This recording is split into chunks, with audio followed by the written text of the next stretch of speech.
In Chapter 5, there are many weapon options that you could use in your inventory, but there is one gun that is extremely easy to use and has gone under the radar for most players. I'm talking about the Nemesis AR, so I've come today to show why it's so good, its optimal loadouts and attachments, and why you need to start using it in zero builds. If you enjoy the video and want to learn more tips on Fortnite, leave a like, subscribe, and comment down below your thoughts on the Nemesis. Now, why is the Nemesis AR secretly so good? Let me show you. The first thing I'm going to do is break down the Nemesis AR stats, and while we're at it, I'm going to be comparing the Nemesis to its top competitor, the Striker AR. Quick disclaimer, I won't be covering mythic rarities of any weapons mentioned in this video, because they only have slightly higher stats and I want to focus on more realistic situations. The gold Nemesis's DPS, the stat for the max amount of damage in 1 second, is 175, whereas the gold Striker has a DPS of 226. It may seem that the Nemesis AR is the worst of the two, as the Striker AR is quicker at dealing damage, but there are two huge perks that the Nemesis has to counteract this. On the left, I have a gold Striker, and on the right, I have a gold Nemesis, along with a target dummy in the front. Both ARs have been modified to have the same red dot sight. If I stand 50 meters from the dummy and shoot with both weapons, you could tell that the Striker shoots faster and does damage way quicker. But here's the catch. If I move back to a farther distance and shoot, like 70 meters for example, the Striker does less damage due to range. The Nemesis AR, however, does not have its damage lessened at range nearly as much compared to the Striker, as it still manages to do 30 damage per shot, which can easily finish off a weak player or crack their shields. The damage at farther ranges from the Nemesis is a huge perk that makes it an extremely reliable weapon at long range. For this next test, I have a Nemesis and Striker, but with the 2x optic mod.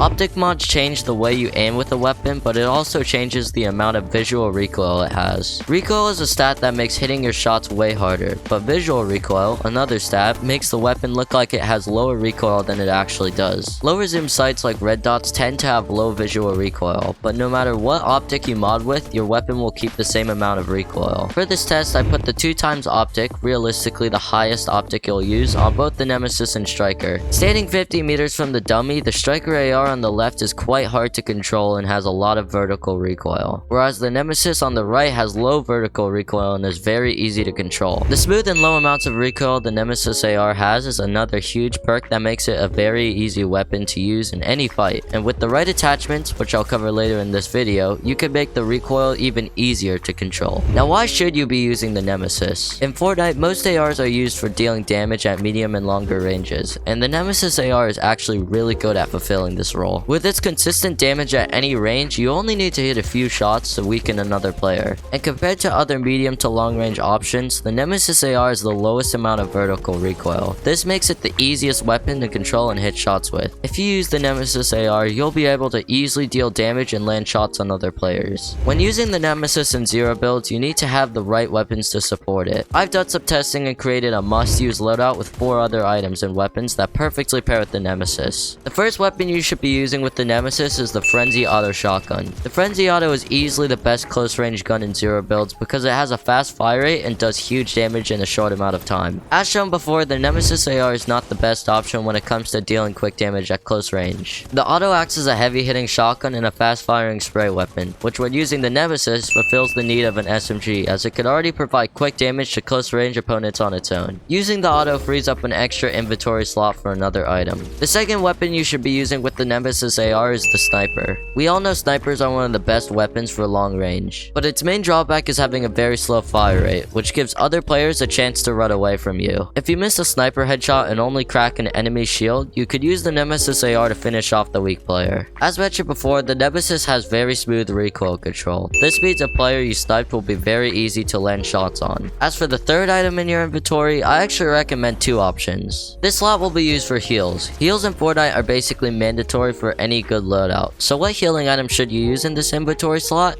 It's really up to you. I recommend carrying Flowberry Fizz or Big Pots because both can heal shields in the middle of a fight relatively fast, but carrying any heal is completely fine. And for the last inventory slot, I recommend any of the Teenage Mutant Ninja Turtle mythics. Mobility in Fortnite, especially in zero builds, are must-have items in your loadout. It allows you to push or run away from other players. The recently added Teenage Mutant Ninja Turtle mythics are all the best mobility items to use. They all have unlimited uses and allow quick movement around the map, but the best thing about it is its easy control. Compared to other movement items like the grapple blade and shockwaves, the Teenage Mutant Ninja Turtle mythics allow you to freely move in any direction without needing a lot of focus on aiming yourself in a certain way. And along with this, the Teenage Mutant Ninja Turtle mythics allow you to double jump and dash in the air, which makes running away or pushing another player really easy. When using the Nemesis, you should use the auto shotgun, sniper, Teenage Mutant Ninja Turtle mythics, and some heals. By far, this is the best loadout for the Nemesis because it makes fighting easier in any situation. Last but certainly not least, what attachments should you use on the Nemesis? Having the best attachments in Chapter 5 is what separates a good weapon and a great weapon, so obviously having the right attachments on the Nemesis is important. By using the attachments I show you, the Nemesis AR will become a very strong weapon. The first attachment you need to use is the drum mag. The drum mag allows for more bullet usage in a magazine while increasing reload time. Like mentioned before, the Nemesis AR is a slower fire rate but does great damage. Since using the Nemesis at longer ranges is better, its reload time doesn't really matter, and along with this you'll be able to fire the Nemesis for a very long time. The second attachment is the 1.3 zoom optic. As mentioned before, visual recoil makes a weapon's recoil feel better or worse, and lower zoom optics tend to improve recoil. After some testing, I found that the 1.3 times optic suits the Nemesis best. It's a clean sight that allows you to see players better, and it maintains great visual recoil, which helps you have more control with your shots. Lastly, in this video, for the third and fourth attachments, I recommend the vertical foregrip and the muzzle brake. We already know that the biggest strength for the Nemesis is its low recoil, but by using both attachments together, the Nemesis AR turns into an absolute laser beam. The vertical foregrip and muzzle brake makes recoil almost non-existent and makes the Nemesis require almost no control. While the Nemesis AR has been underused a lot in Chapter 5, its high damage and low recoil makes it better than most other weapons. If you use the Nemesis in the correct situations with the right attachments and loadout, it will help you get the win very easily. Make sure to give the Nemesis AR a shot. You won't regret it. That's it for today's video. Keep on going and I'll catch you in the next one. Peace.